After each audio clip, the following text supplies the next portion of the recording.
Welcome into WagerTalk TV. I am Drew Martin, joined by Steve Merrill and Matt Josephs from WagerTalk and SportsMemo.com. We're talking the NFL, 1 p.m. Eastern kick on Sunday. Watch it on Fox. Cincinnati Bengals at the Indianapolis Colts. Matt, we're seeing the Colts -8 at home, 46.5 being the total. Any interest in betting the Bengals and Colts Sunday? Yeah, it's funny because, when I did my first look here, I was kind of thinking about what the line would be. And I think we're kind of projecting what we thought the Colts were going to be in the preseason with this line, because you could argue that in certain areas, the Bengals are playing better than the Colts right now.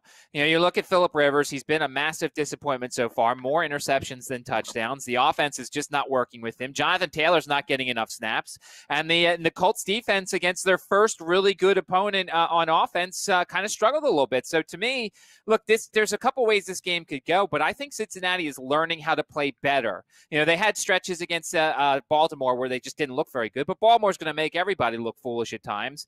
Joe Burrow's getting better. He's getting decent protection at times. That Colts front line, we'll see how Justin Houston progresses as the week goes along. He left last game with an injury, says he should be good, but who knows about that. I just think that there's some value here at the Bengals, who have a multitude of weapons. Joe Mixon is a solid person to use in terms of the backfield, and Gio Bernard gets mixed in as well, but it's hard to believe. I actually think that the Bengals here are more trustworthy unless the Colts get away from using Phillip Rivers and making him more of a game manager. I want to see more Jonathan Taylor. I want to see more of Jordan Wilkins and Nyheim Hines and things like that. But right now, I think the Bengals are in a better place now, and that 8 looks a little tasty.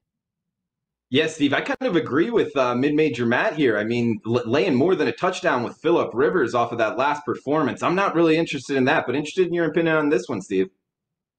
Well, first thing I'll say about that number 8, as you guys both said, it's more than a touchdown and an extra point. It obviously is a big number to cover. This is a situation where if you like the Colts, I think they make a much better teaser play, a 6-point teaser. And, in general, Drew, teasers are not good moves in basketball. They're not even really good in college football. But the NFL with key numbers, you can get a mathematical edge. And one of them is taking an 8-point favorite down to -2 because you cover all those key numbers in which a game are most likely to land, 3, 4, 6, 7, even 5 in recent years with the new 2-point and the longer extra point have come into play. So teasing a team from 8 down to 2 with the Colts here is actually a pretty good play, and it puts them in a straight-up win situation.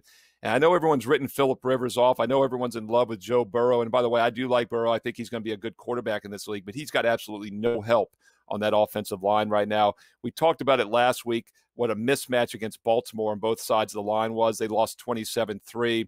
Their win came against Jacksonville. They tied Philadelphia.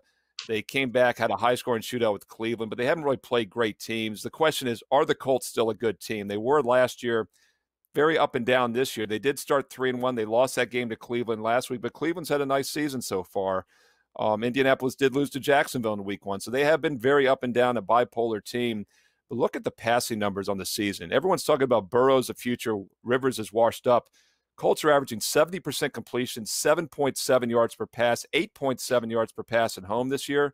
Meanwhile, the Cincinnati Bengals, 5.6 yards per pass, 5.0 yards per pass on the road. That's a 2 to 3 yards per pass edge for the Colts. And I think that's going to be the difference here. And once again, I like them from -8 down to -2 as a 6-point teaser. You have to find another play to tie it up with, but I like them in a straight-up win situation.